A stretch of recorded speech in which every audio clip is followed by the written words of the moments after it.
Hey students, I've got butterflies talking to you right now. I really love these condominiums.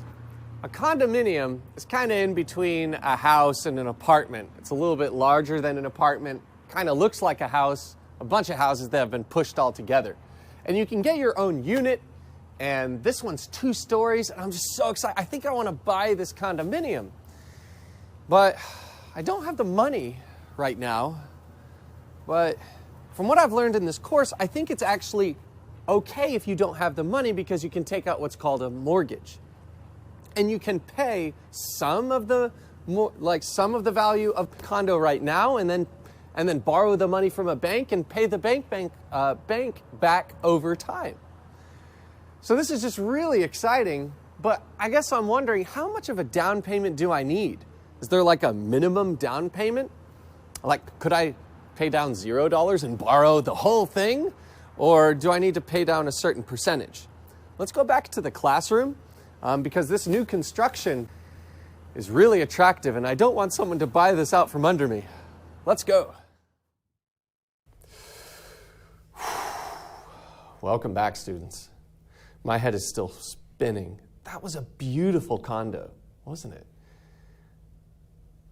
I mean, granite countertops, beautiful wood floors, 2 stories, a garage to make sure my car stays nice and fresh, out of the rain, nice little community, close to work. Oh, my head is spinning. I really want to buy this house, this condo.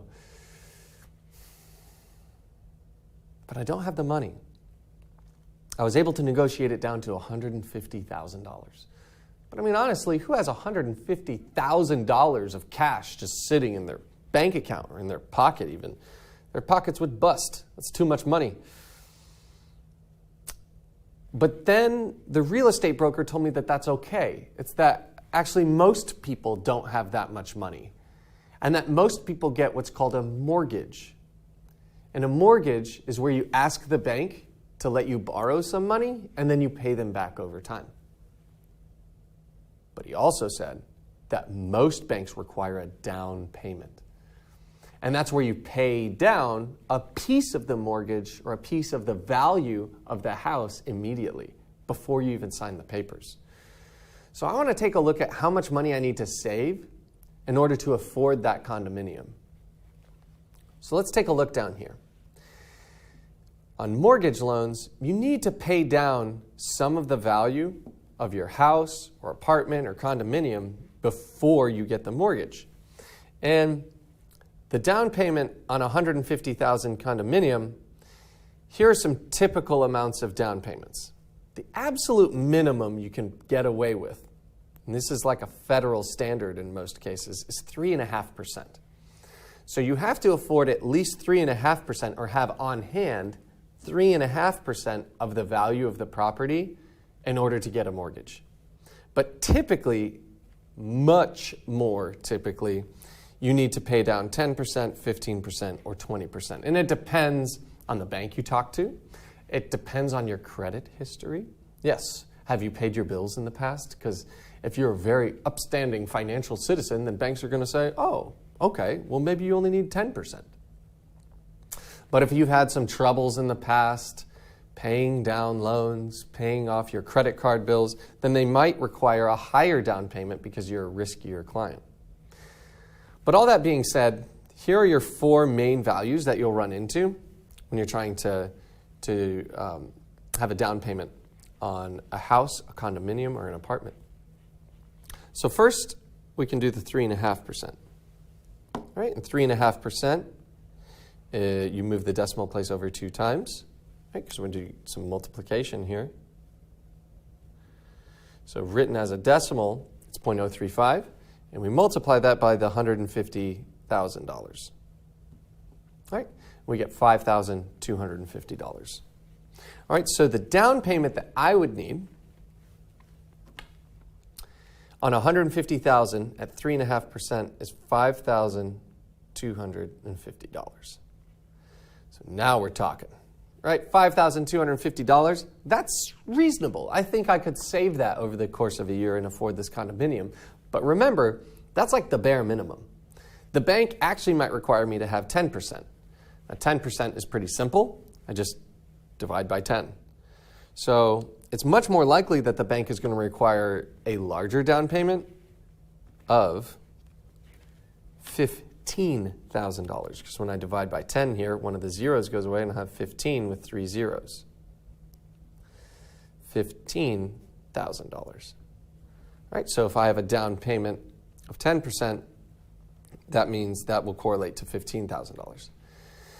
Now, half of this is $7,500. And the reason why I'm saying half is because I want to know what 5% is. Because using my mental math skills, if I know what 5% is, I can just add that amount back to get to 15%. So if I add 7,500 here, I'll get 22,500. Right? So that is going to give me my 15% down payment.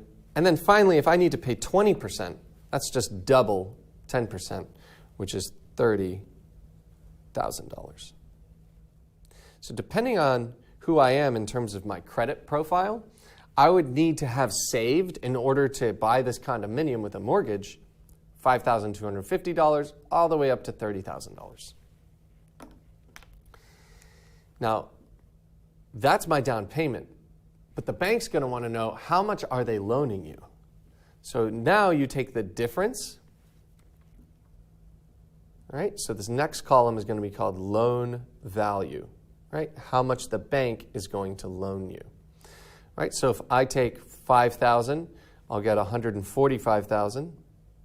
But I need to deduct another $250, which would give me $144,750. So corresponding to this 3.5% down payment, I would need a loan of $144,750. For $15,000, I would need a $135,000 loan. For a 15% down payment, my mortgage value, if we take $22,000 off this, that would be $128,000, but we need to take $500 more. So $127,500.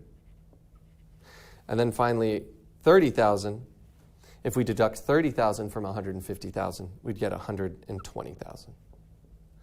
So this column represents how much the bank is going to loan us. And it's important for us, too, because we're going to pay interest on these amounts.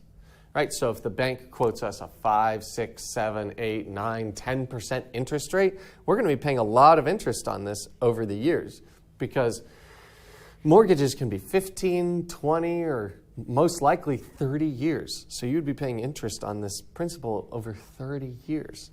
So it's important to calculate what the loan value is, what the down payment value is, and you figure all that out by using these 4 common down payment percentages based on the value of the property you want to buy. So I fell in love with the property. Which property are you going to fall in love with and buy? Thanks, and have a great day.